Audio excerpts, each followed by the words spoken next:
허환구의 라디오 오늘. 여러분 안녕하십니까, 허환구입니다. 이종섭 주 호주 대사가 결국 사의를 표명했습니다. 최상병 사건 수사 외압 의혹으로 공수처 수사를 받고 있고 출국 금지가 된 상태에서 주 호주 대사로 임명돼 많은 논란과 공격을 받았는데요. 결국 압박을 견디지 못하고 사퇴한 것으로 보입니다. 이종섭 대사는 오늘 오전 사의를 표명하면서 그동안 공수처에 빨리 조사해달라고 계속 요구했지만 공수처가 수사 기일을 잡지 않고 있다고 말했는데요. 그러면서 방산협력 주요 공관장 회의가 끝난 후에도 서울에 남아 모든 절차에 끝까지 강력히 대응하겠다면서 외교부에 대사직을 면해주길 바란다는 사의를 표명했다고 밝혔습니다. 무엇보다 여당의 총선 리스크로 이 대사가 부상한 점이 가장 큰 압박이 됐을 거라는 분석이 많은데요. 아무쪼록 본인 말대로 끝까지 책임지는 모습을 보여주길 바랍니다. 3월 29일 금요일 라디오 오늘, 광고 듣고 시작합니다.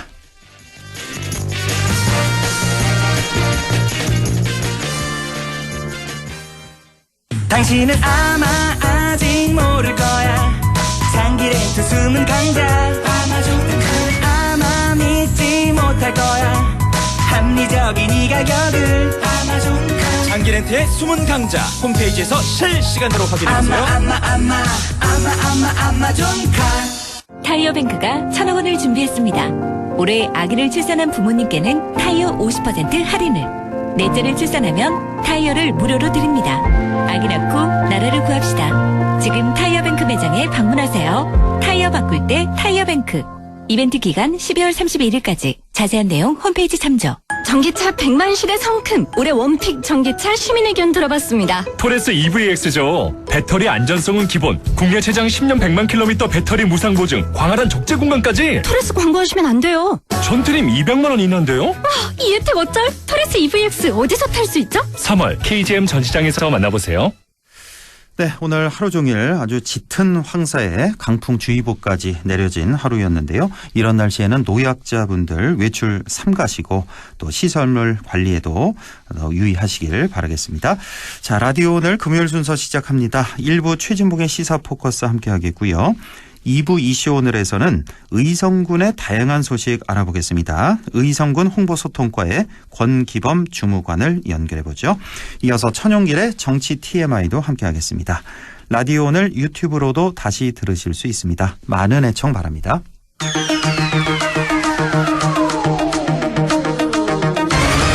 네, 최진봉의 시사 포커스 시작합니다. 오늘도 성공회대 최진봉 교수와 함께합니다. 안녕하십니까? 네, 안녕하십니까? 예. 자, 이종섭 주 호주 대사가 예. 자, 결국 사의를 표명했네요, 오늘. 역시 뭐 총선 부담 때문이라고 볼 수밖에 없는데, 자, 이렇게 되면 어떻게 돌아선 민심 돌릴 수 있을까? 반등의 카드가 될 수 있을까? 어떻게 해석하십니까? 저는 이미 때를 놓쳤다고 생각합니다. 시기가 너무 늦었어요. 늦었어요? 네. 그러니까 만약에 처음에 문제가 발생했을 때 바로 임명을 철회했다면 어느 정도 수습할 수 있는 시간이 있었는데 지금 10여일밖에 안 남았잖아요, 총선이. 예. 그리고 이 이슈가 상당히 커진 상태에서 그만두기 하니까 어쩔 수 없이 여론에 떠밀려서 이런 선택을 했구나, 이런 이미지가 생기기 때문에 국민들 입장에서는 이게 진심이 아니다. 이거는 정말 총선용이지 정말 대통령이 이 문제가 있다고 생각한다고 보지 않을 거예요. 그렇다고 하면 제가 볼 때 큰 영향을 미치지 못할 거다.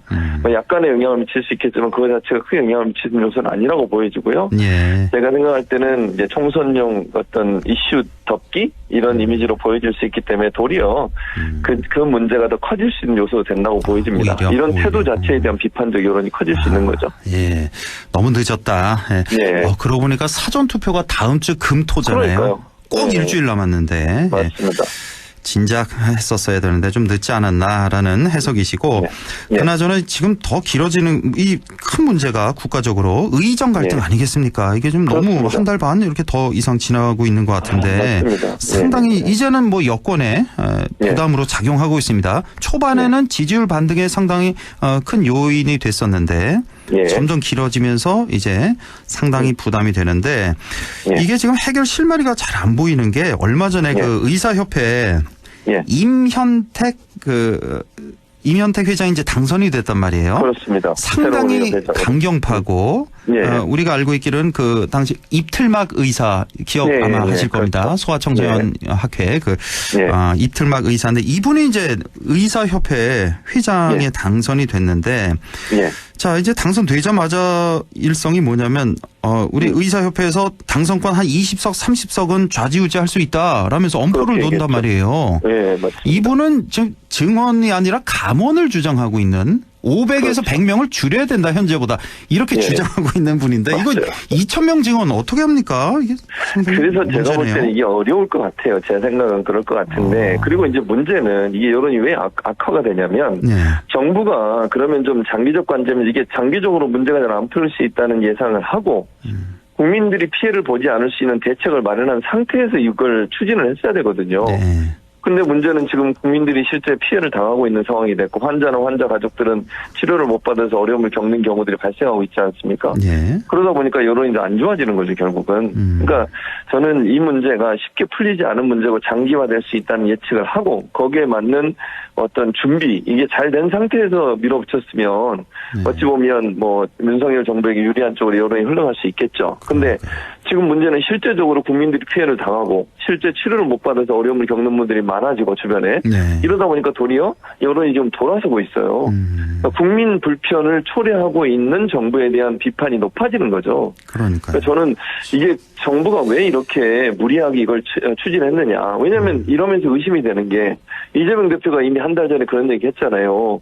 이거 문제 일으키고 누가 짠 하고 나타나서 해결하는 모습 보여주려고 하는 거 아니냐. 예, 예. 그런데 최근에 한동훈 비대위원장이 이거 좀 유연하게 대처해야 된다. 예. 그렇게 요청을 하고 대통령실에서도 그러면 징계하는 거, 의사면허 취소하는 거 약간 좀 유연하게 대처하겠다 이런 얘기가 나왔단 말이죠. 짠하고 나타나긴 나타났는데 그러니까요. 그다음에 발전이 해결이 안 지금 돼요. 없습니다. 당연하죠. 그래서 저는 이 문제도 총선이 가까워지면 또 하나의 어떤 부정적 영향을 미치는 이 여당에게 그런 요소로 작용할 가능성이 더 높아지고 있다고 보여집니다. 예, 지금 이게 국민의힘 지지율 이 문제가 아니라 국가적으로 이거 큰 문제인 게 그렇죠. 네. 대통령은 누누이 2,000명 이거 뭐 절대 이거 변함없다. 최소한 예, 2,000명 이상 해야 된다. 이걸 예. 수차례 얘기를 했고 그렇죠. 양보 없다고. 예. 근데 지금 의사협회 측에서는 이거 말도 안 된다. 뭐 예. 감언을 주장하는 회장이 들어섰기 때문에 예, 예. 이거 해결을 어떻게든 하긴 해야 될 거 아니에요. 이대로 그렇죠. 가서는 안 됩니다, 지금. 당연하죠. 예. 그래서 저는 이걸 너무 빨리 급하게 밀어붙이듯이 하면 안 된다는 거예요. 물론 저도 개인적으로 의대 증원은 늘려야 된다고 생각하는 사람이고 국민들도 거기에 동의하는 분들이 많으시잖아요. 예. 그러면 대화의 테이블로 불러내서 설득하는 과정을 거치고 시간을 좀 여유를 두고서 추진을 해야 되는 거예요. 예. 이렇게 막 밀어붙이듯이 하면 반대 여론이 높아지고 또 의사협회는 또 반발하지 할 수밖에 없지 않겠습니까? 그러니까요. 예. 그게 사실은 이제 정책을 집행하고 추진하는 입장에 있는 정부는 이 여러 가지를 고려하면서 정책을 추진해야 되거든요. 예. 단순히 밀어붙이면 돼 이런 생각을 갖는 것은 또 다른 사회 갈등을 불러일으켜서 국민들의 피해를 불러올 수 있다는 점들을 좀 기억하고 장기적 관점에서 접근하는 부분이 필요하다는 생각이 듭니다. 그러니까 지금 더 이상은 사파 싸움 하면 안 됩니다. 그러니까 좀 그럼요. 더 구체적으로 들어가서 뭐 네. 첫해 500명이든 뭐 1,000명이 뭐 됐든 그런 방식으로. 그렇게 네. 해서 점차 늘려가는 방식으로 그게 정답이 합의가 아닐까 가능한 싶은데. 부분이죠, 사실 그게. 네. 자, 이제 선거 점점 이제 네. 막판 향해 가고 있는데, 자, 이 시점에서 뭐 우리 국민들 다 아실 겁니다. 가장 조심해야 될 게 이제 말조심일 말이죠. 것 같은데, 네, 그렇습니다. 최근에 이제 한동훈 위원장 같은 경우는 이제 개같이 정치한다라는 그런 표현을 네, 써서 맞아요. 큰 문제가 되고 있고, 이재명 대표 같은 경우도 뭐 의붓 아버지, 지금 네, 대통령이 의붓 아버지 같다 이런 표현을 써서 또 예, 굉장히 예. 논란이 되고 있는데, 이 양당의 막말 논란 지금 어떻게 보고 계십니까? 그러니까요. 말씀하신 대로예요. 사실은 선거 막판으로 가면 갈수록 이 말 한마디가 엄청난 영향을 미치거든요. 예. 그래서 저는 주의해야 된다고 생각을 합니다. 양당이 다 공이. 예.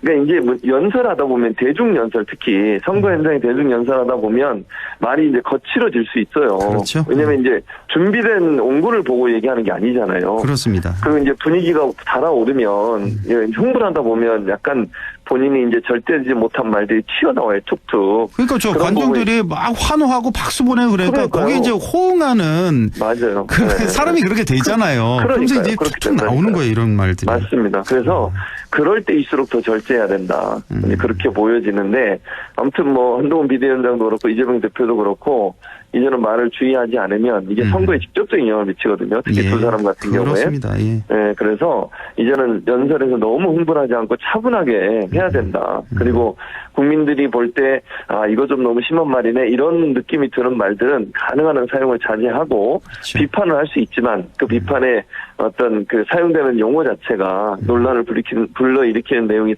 들어가지 않도록 예. 주의를 반드시 해야 된다는 생각이 듭니다. 이제 뭐 사전투표 일주일 남기고 지금 만약 실수 한번 잘못하면은 그러면 정말 치명타니까 양당 네, 마찬가지입니다. 네. 이번 같은 경우는 이제 한동훈 이재명 같이 이제 실수를 해서 이게 좀 묻혀가는데 어느 한쪽이 부각되면은 굉장히 뭐 한 5, 6% 왔다 갔다 하는 건 뭐 우스운 일이니까. 충분히. 예. 네, 맞습니다. 자, 지금 민주당 후보들의 부동산 문제가 좀 거론되고 있습니다. 즉 공영훈 경기 화성을 후보 그리고 양문석 후보 이렇게 두 명이 지금 논란이 되고 있는데 자, 공영훈 후보 하면은 여기 화성을이 바로 그 이준석 대표 거기죠. 그 지역구인데. 그 지역구. 자, 20대 아들에게 시가 30억 원 상당의 주택을 증여한 것으로 이게 논란이 되고 있고 양문석 후보 같은 경우는 소득이 없는 자녀가 있는데 그 소득 없는 자녀 앞으로 11억 원 대출을 받아서 지금 논란이 되고 있습니다. 맞아요. 문제가 좀 어떻게 보십니까 이 문제는? 둘 다 저는 약간 이제 국민적 시선에서 맞지 않아요, 사실은. 안 맞죠? 그러니까 물론 법적으로 문제가 없을 수는 있지만 그럼에도 불구하고 국민들이 볼 때 아니 그러면 이게 아빠 찬스 아닙니까? 이제 공영훈 후보 같은 경우에 그렇죠. 아버지가 또 부모님이 돈이 많아서 자녀에게 증여를 했다. 물론 뭐 본인 증여세 다 내고 했으니까 법적으로 문제는 없죠. 그렇죠. 그러나 이제 이게 청년들이 볼 때는 이거 자기가 열심히 돈 벌어서 뭐 청년들 같은 경우에는 요즘 결혼 못하는 이유 중에 하나가 집도 집사기 힘들고 집 마련하기 힘들어서 그런 거잖아요.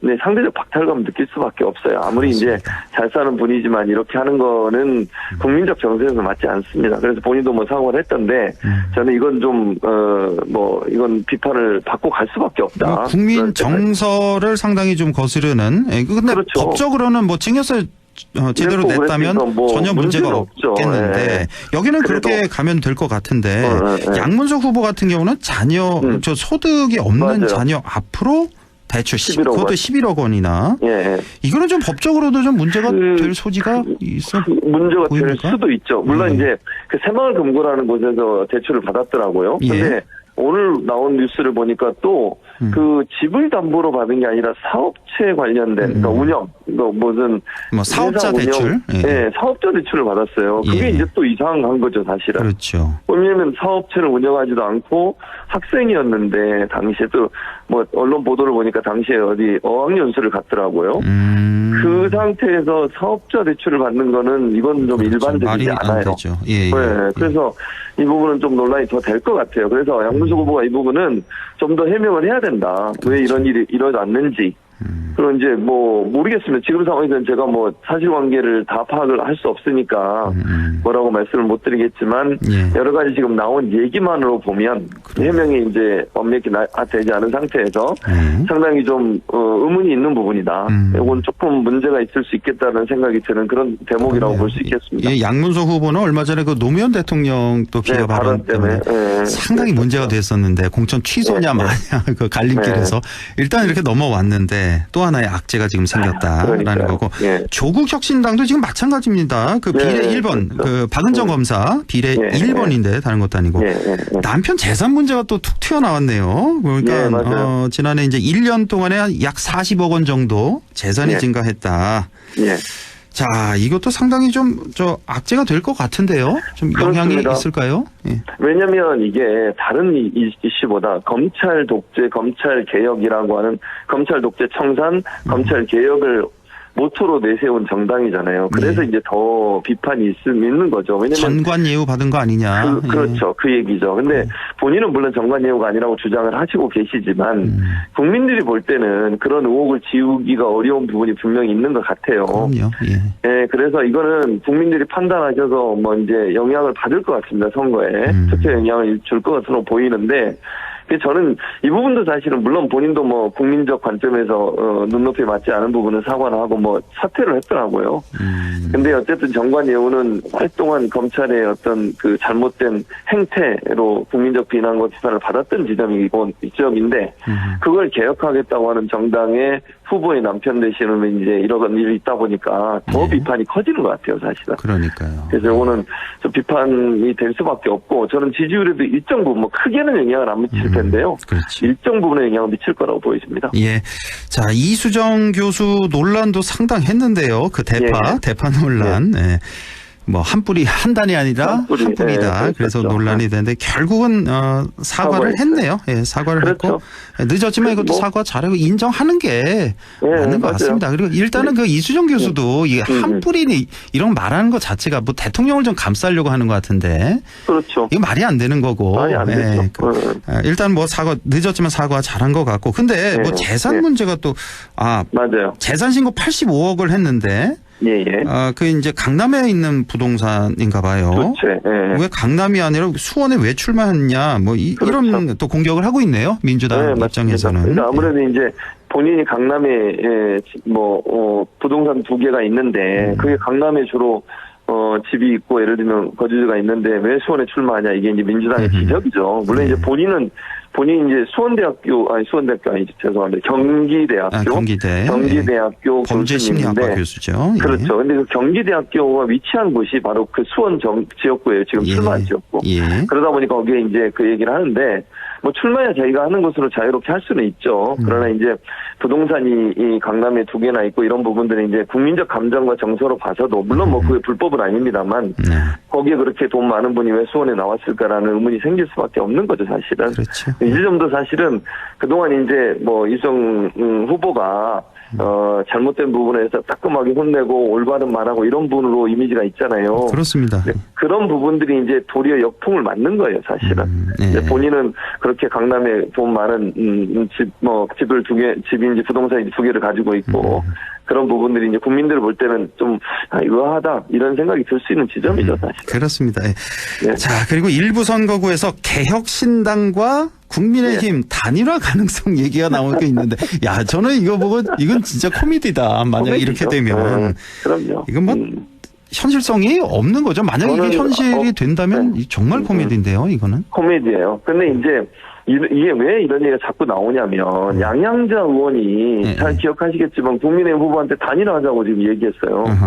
이런 문제가 나오니까 저는 이게 이준석 대표의 입장이라기보다 현재 출마한 사람들 입장에서는 본인들이 이제 당선이 어려워지니까 단일화를 통해 돌파구를 마련해 보겠다는 그런 절박함에서 하는 거라고 보이지만 균열을 만들어내는 게 아닌가 하는 생각도 들어요. 이런 말 나오는 것 자체가 물론 뭐 이준석 천하람 다 이제 부인을 하고 있는데 나왔다는 것 자체가 참 문제죠. 국민들로서는 자, 그리고 하나 마지막으로 한동훈 위원장이 그 국회 세종 이전 카드를 내밀었잖아요. 그렇죠. 근데 사실 이게 국민의힘 전신 뭐 당에도 마찬가지고 이제 반대를 했고 이전을 민주당 측에서 이제 실시하려고 했고 이전하려고 했고 근데 이거를 한동훈 위원장이 내밀었단 말이에요. 기다렸다는 듯이 이재명 대표, 조국 대표 환영한다. 이전해야 된다. 계속 진행하면 된다. 여기다 조국 대표는 국회뿐만 아니라 뭐 대법원, 뭐 감사원, 대검찰청 다 이전해야 된다. 이렇게 한숨 덧뜨고 있어서 그래서 한동훈 위원장 입장은 좀 뻘쭘해진 거 아닌가? 잘못 얘기를 내민 거 아닌가? 좀 보수 지지층에서도 상당히 뭐 반대한다. 반발한다. 그러니까요. 그러니까 선거 앞두고서 그냥 할 수 있는 모든 카드를 던지는 거로 보이잖아요. 이게 뭐 진실성이 있다고 보기가 어려워요. 왜냐하면 말씀하신 것처럼 보수 측에서 반대하고 있거든요. 그런데 이거를 뭐 상의도 없이 또는 보수의 의견들을 다 취합하지 않고 선거 거의 막판에 지금 어려우니까 툭 던져놨거든요. 근데 이게 나중에 그럼 선거 끝나고 하겠습니까? 저는 좀 어렵다고 보거든요. 국민의힘 내부에서. 의견이 다 모아져야 되잖아요. 반대하는 분들도 있지 않겠습니까? 그렇습니다. 그러니까 도리어 그냥 이재명 대표나 조국 대표가 우리 좋다 하자. 그럼 끝까지 하자 이렇게 나오니까 더 뻘쭘해진 상황이 돼버렸죠. 그러니까 여기서 야권에서 이제 뭐 반대를 하면 이제 여기 뭐 서로 이제 논쟁하면서 이제 지지율 좀 올려보려고 했는데 그게 이제 도리어 대치기를 당한 꼴이 돼버렸죠, 결국은. 그러니까 이 총선 앞두고 뭐 국회 네. 이전도 마찬가지고 또 민생 네. 토론회에서 각종 그 엄청난 공약들 그것도 마찬가지고 네. 국민들이 믿지를 않는 것 같습니다. 그렇죠? 그럼요. 그 공약들을. 예. 그냥 이제 공약이 그야말로 빌공짜 공약이 되는 거죠, 결국은. 뭐 임기 중에 뭐 달성하기는 사실상 좀 힘든 공약들이 많기 때문에 그렇습니다. 알겠습니다. 예. 예. 자 다음 주 꼭 일주일 사전 투표 예. 남았는데 예. 표심이 어떻게 향할지 지켜보겠습니다. 자 예. 최진봉의 시사 포커스 성공회대 최진봉 교수와 함께했습니다. 고맙습니다. 감사합니다. 네, 라디오 오늘 2부에서 뵙겠습니다.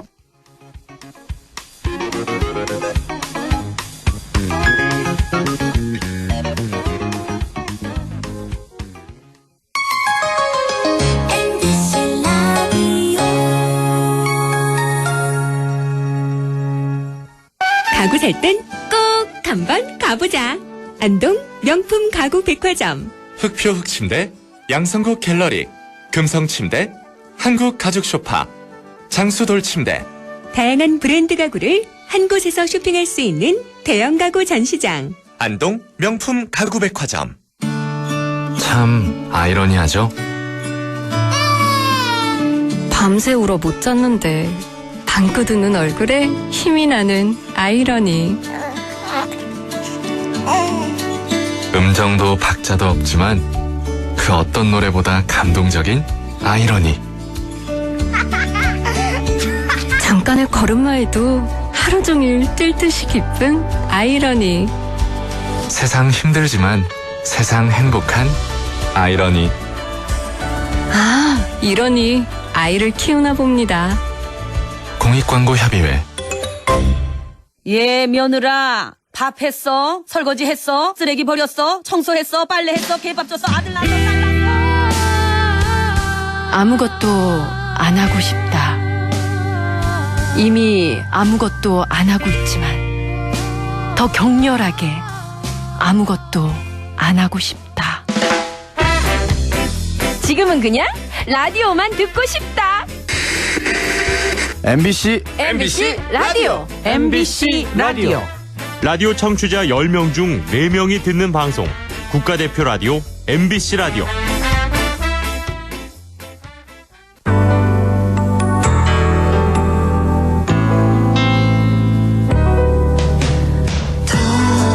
어렵던 날도 많았죠. 우리 함께 한다면 따스함을 느껴요.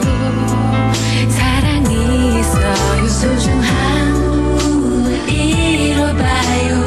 우리 함께 여기 있으니 감동과 사랑 있는 MBC 라디오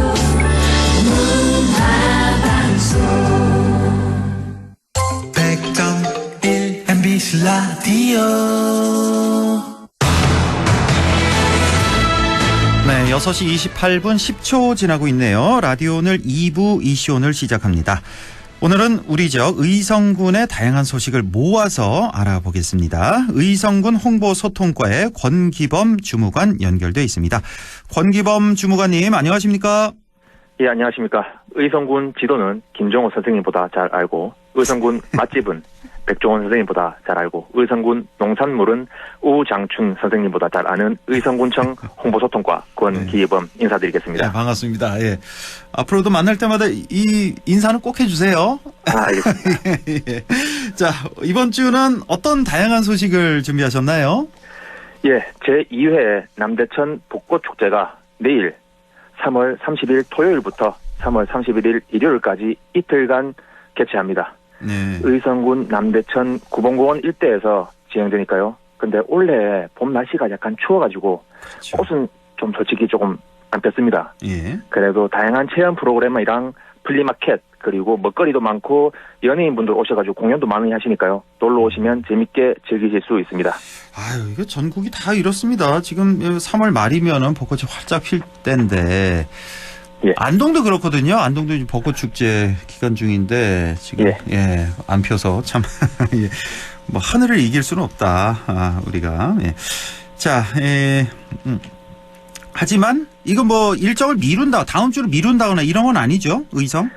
예, 미루진 않고 내일 예. 바로 진행을 합니다. 그대로 벚꽃축제 예. 남대천 벚꽃축제는 그대로 내일 모레 이틀간 진행이 된다는 말씀이시고. 예. 자, 뭐 꼭 벚꽃이 피지 않았더라도 뭐 전반적으로 볼거리가 또 먹을거리, 체험거리 이런 게 또 많이 있어서 예, 참 좋을 것 같습니다. 벚꽃 축제가 끝나면 또 바로 식목일이잖아요. 식목일에 나무 심기를 위해서 의성에서 이제 나무를 무료로 나눠주는 행사가 있나 보네요. 아, 예, 맞습니다. 축제가 끝나고 바로 또 식목일이기 때문에 예.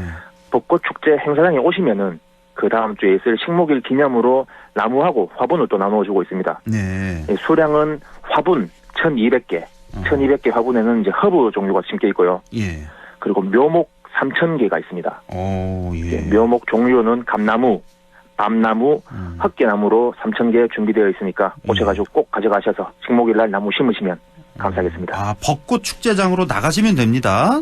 예. 아마 토요일에 다 끝나는 거 아니에요, 혹시? 많이들 오셔가지고 이 준비된 토요일, 수량이. 일요일로 수량을 나눠놨기 때문에. 나눴습니까? 이렇게 반반씩 나눠서. 예. 예. 그래서 화분 1,200개, 묘목 3,000개 이렇게 준비를 하셨습니다. 1인당 하나씩 이렇게 주시겠네요, 그러면? 다 예, 드릴 수는 맞습니다. 없잖아요. 그렇죠? 예, 예. 1인당 하나씩. 예. 자, 의성 벚꽃 축제 가셔서 이렇게 나무도 무료로 받으시고 또 식목일 되면은 나무도 심으시고 참 좋은 취지의 행사인 것 같습니다. 자, 그리고 의성에서는 뱃놀이를 할 수 있는 곳이 있다고요? 맞습니다. 의성에 율종호가 운항을 시작했습니다. 네. 예. 좀 지났지만 3월 15일부터 11월 15일까지 8개월간 운항을 시작했습니다. 예. 그리고 약 40분 동안 낙동강 줄기를 따라서 자연도 보시고 시원하게 뱃놀이도 즐기시면은 최고의 또 여름이 될 수 있지 않을까. 그리고 5월 1일부터는 수상 레저도 또 함께 운영할 예정이기 때문에 인터넷 검색창에서 율종호를 검색하시고 또 많은 정보 나오니까 전화 예약하셔도 되고 인터넷으로 예약이 가능하니까요. 많이들 신청해 주시면은 감사하겠습니다. 예. 저는 진짜 주기적으로 율종호 때문에 가서 그 힐링하고 하거든요. 아, 율정호 타고 힐링을 예. 하신다? 이게 진짜 타보시면 알지만은 예. 그 옛날 조선 통신사 예. 이 박서생 그분이 이제 그 백기를 따라서 일본에 가셔가지고 딱 통신사 역할을 하셨기 때문에 예, 고길 딱 그대로 이제 율종호를 운영하고 있습니다. 아, 그렇군요. 이게 한 40분 정도 탄다고요? 예. 율정호. 예. 예. 어디 가면 탈 수 있는 겁니까? 의성 어디로 가야 돼요? 의성군 단밀면에 예. 그 율종호 센터라고 있습니다. 거기로 가시면 됩니다. 의성군 단밀면에 율정호 센터가 있다. 예, 낙단보 바로 옆에 있습니다. 낙단보 바로 옆에. 아, 예. 그렇군요.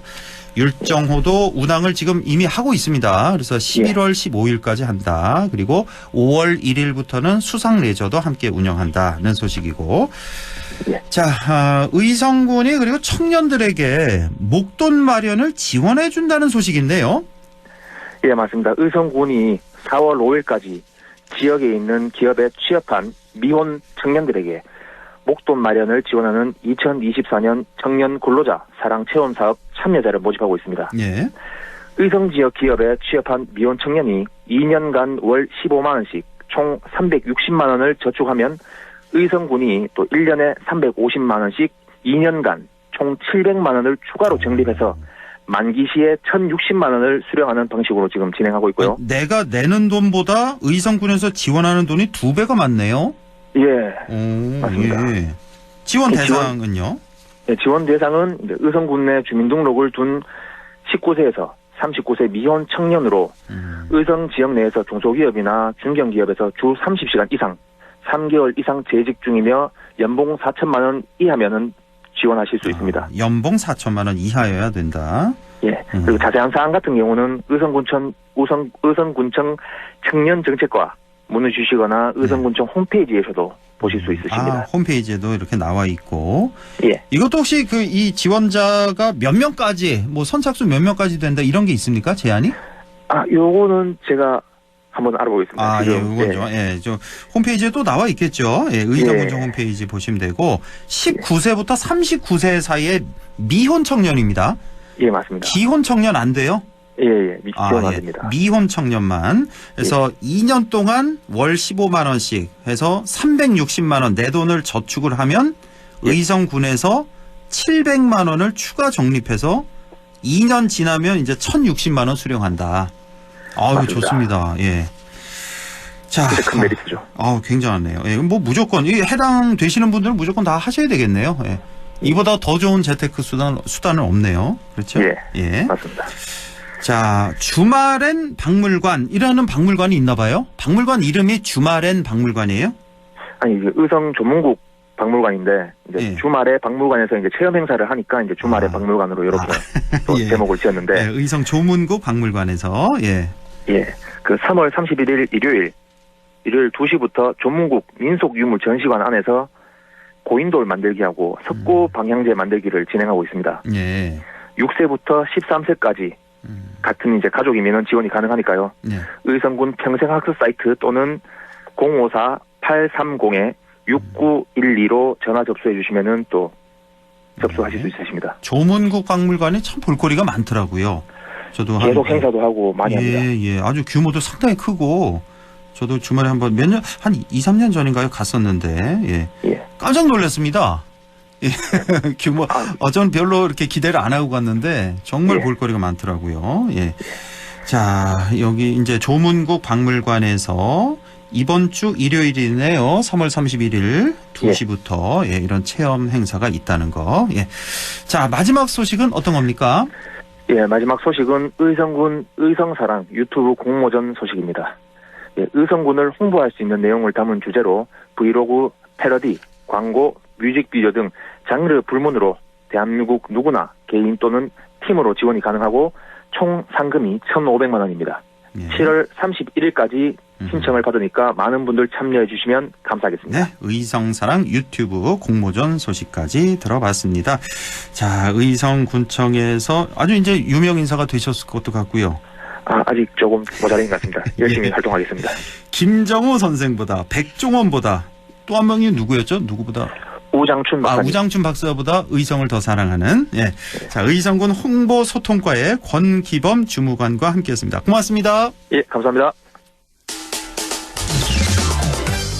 라디오 오늘에서는 청취자 여러분의 참여를 기다리고 있습니다.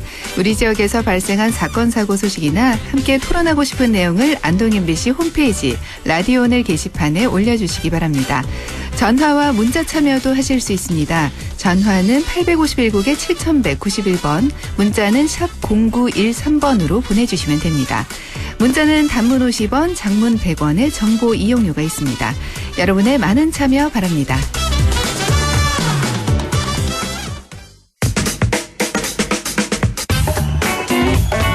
네, 천용길의 정치 TMI 시작합니다. 오늘도 뉴스민 천용길 편집장과 함께합니다. 안녕하십니까?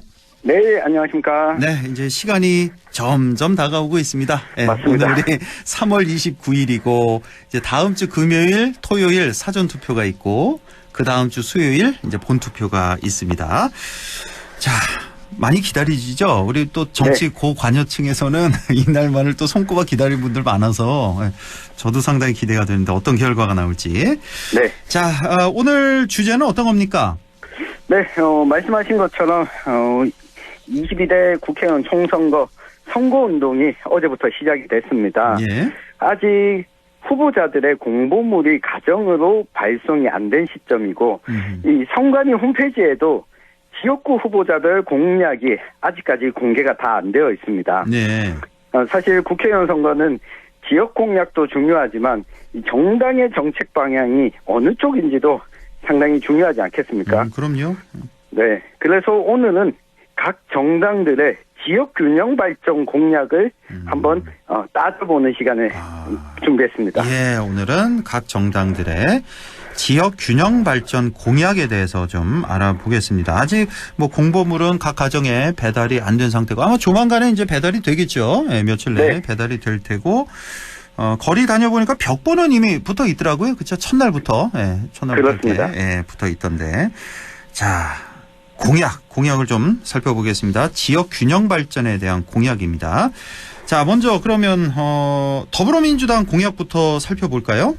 네, 앞서 뭐 이야기 주신 것처럼 정당 후보자들의 이 포스터는 붙었고, 그리고 이 지역구 후보자들의 공약들은 공보물에 자세히 담겨져 있는데 정당의 공약들은 10가지씩 선관위에 미리 제출하도록 되어 있습니다. 아, 각 당마다 10가지씩 네. 공약이 제출돼야 된다. 그렇습니다. 그래서 선관위 홈페이지 예. 정책 공약 마당에 들어가시면 예. 이 정당들이 제출한 10대 공약들을 살펴보실 수가 있고요. 예. 이번에 비례대표 후보를 추천한 정당이 38곳인데 예, 이 정당들이 모두 공약을 다 제출을 안 했습니다. 아, 모두 다 이제 10가지씩 다 한 건 네. 아니군요. 그러니까 네.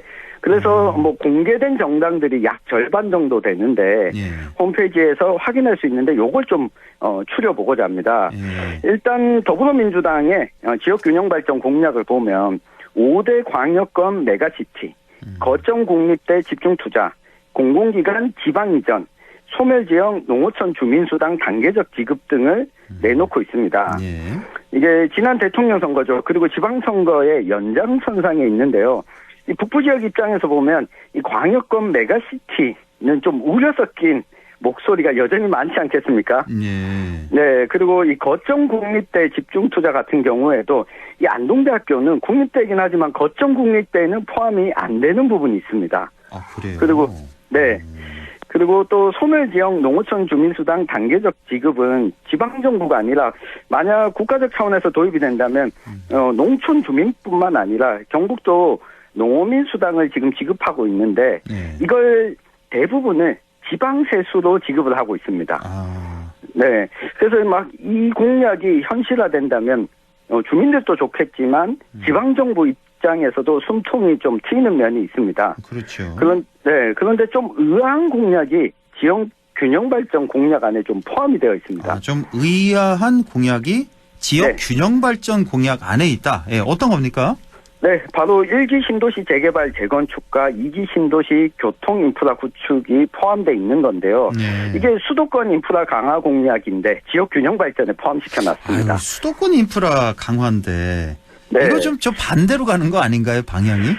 네, 이게 뭐 그런 측면이 있는 것 같습니다. 신도시라고 하면 경북도청 신도시가 아니라 수도권에 마련했던 1기, 2기 신도시들을 지칭하는데 뭐 분당 고양이 쪽 말하는 거죠. 네. 네. 이게 수도권 표심과 지역구 후보자들의 의견을 반영한 것으로 보이는데 서울 도심과 대비하면 지역 균형 발전이라는 측면에서는 맞지만 네. 이 수도권 이외 지방 측면에서 보면 좀 아쉬움이 많은 부분입니다. 그렇죠. 네, 여기에 가장 아쉬운 게 재원 조달 방안도 함께 제출하도록 하고 있는데 이렇습니다. 지출 구조 조정과 연간 총수입 증가분을 제시하고 있는데 이 재원 조달을 어디서 하겠다는 이 구체적인 의지가 좀 나오고 있지 않아서 아쉬운 부분입니다. 그러니까 이게 지금 민주당 공약을 네. 쭉 말씀을 해주셨는데 이 민주당뿐만 아니라 모든 당의 그 공약 아까 뭐 10가지 정도 된다고 했는데 네. 사실 이거 유권자의 눈으로 보면은 이게 잘 안 들어와요. 쭉 10가지 맞습니다. 써 있는데 이게 과연 정말 실현 가능한 공약인가? 예. 지금 네. 민주당 공약도 쭉 보니까 딱 이렇게 눈에 들어오는 게 없는 것 같네요. 그렇게. 예. 네. 뭐 아마 국민의힘도 관심 가지는 마찬가지겠지만. 부분은 공공기관 지방 이전, 2차 이전 이 예. 정도가 아닐까 싶습니다. 그 정도. 그것만 해도 한 가지만 해놔도 확실히 지켜진다면야 굉장히 네. 희망을 가질 수 있겠는데 글쎄 이 공약들 뭐 10가지 중에 과연 몇 가지나 지켜질 수 있을지 그런 의문이 좀 들긴 듭니다. 지금 네. 말씀 들어보니까. 예. 자, 민주당 받고 국민의힘 공약은 어떻습니까? 네, 국민의힘은 지역 의료 격차 해소, 지역 특화형 비자사업 확대, 기회발전 특후 혜택, 전국 철도 지화, 광역 급행열차 도입 등을 제시하고 있는데 아무래도 지금 윤석열 정부가 핵심적으로 제시하고 있는 정책이 다수 반영이 됐습니다. 지역 의대 신설 추진과 의료 격차를 해소하는 특별법을 제정하겠다. 공공병원 육성 등도 포함이 됐는데 사실 이 부분은 지금 추진 단계, 의대 정원을 늘리는 단계에서 좀 포함돼야 되는 부분인데 좀 아쉬움이 남는 부분이고요. 예. 여기다가 전국 철도를 지상철을 지하하겠다라고 하는 사업이 있는데 재원 조달 방안을 보면 좀 물음표가 남습니다. 상부의 민간 개발로 비용을 충당하겠다라고 하는데 이게 수도권은 가능할지 몰라도 지방은 사실상 비용 대비 편익 예비 타당성 조사 통과가 어려운 상황이라서 오히려 수도권 인프라 확충에 집중하는 것 아니냐 이런 분석이 나올 수밖에 없습니다. 당연하죠. 지금 전국 네. 철도 서울에서 안동까지 오는 그 철도만 생각해봐도 이걸 다 지하화하겠다는 거잖아요. 도심을 지나는 구간만. 네. 도심만. 네. 글쎄요, 이게 진짜 말씀대로 수도권 정도, 서울이나 수도권 정도는 실현 가능성이 좀 있어 보이지만 지역을 다 한다? 이건 글쎄요, 몇십 년 지나도 안 될 것 같은데요. 그렇습니다. 이게 상부를 개발한다고 해서 민간에서 들어올 개발이 얼마나 이루어질지 사실 의문점이고요. 그렇죠. 이게 더불어민주당 국민의힘 모두 나타나는 건데 지역 입장에서는 역시 거대 정당들이 수도권 표를 중시하고 있구나 하는 걸 좀 확인할 수가 있고 또 한 가지 아쉬운 부분이 2차 공공기관 지방 이전 이거 윤석열 정부도 하겠다고 했는데 구체적 방안이 아직 안 나오고 있는데 국민의힘의 이 정당 공약에도 포함이 안 되어 있습니다. 여기 10개 중에 포함이 안 됐어요? 네. 공공기관 지방 이전이? 그렇습니다. 사실은 이게 가장 핵심이고 실현 가능한, 그렇죠? 실제적으로 좀 도움이 되는 그런 정책 같은데 이게 포함이 안 됐군요. 국민의힘에는. 네. 자, 그리고 이제 양당 받고 다른 정당들, 녹색정의당부터 살펴볼까요? 네, 녹색정의당은 지방대부터 무상교육, 여기는 이 국립대뿐만 아니라 사립대까지 이 지방대 무상교육을 포함을 했고, 이 지역균형발전 교부금을 설치하고 운영하겠다. 이 지방세법 개정, 농어민 기본소득 등을 좀 제시하고 있는데요. 이 다른 것보다 눈에 띄는 것은 이 사업소득, 근로소득, 이 법인사업소득의 납세지를 발생지로 변경하는 지방세법 개정안입니다. 무슨 말이에요? 납세지를 발생지로 변경하는? 네, 아마 안동에 계신 분들은 쉽게 이해하실 텐데요. 안동에 SK 바이오사이언스 공장이 있습니다. 예. SK 바이오사이언스가 매출을 아무리 올려도 안동시에 내는 지방세가 없습니다. 예? 그래요? 당연히 안동에 내는 거 아니었어요? 이게 본사가 경기도에 있다 보니까 법인세를 본점으로 내는 겁니다. 그렇습니까? 네, 이게 이 공장은 안동에서 운영하지만 수도권에다가 세금을 지방세까지도 다 내는 건데 이걸 소득이 발생한 곳에 지방세를 내도록 바꾸게 한다. 이게 좀 눈에 들어오는 부분이고요. 예. 네, 그리고 이낙연 대표가 추진한 신당이죠. 새로운 미래는 이 세종시 행정수도 이전, 농어민 수당 월 30만 원, EBS 기반 전국민 온라인 무상교육 등을 약속하고 있는데 이 공통적인 특징이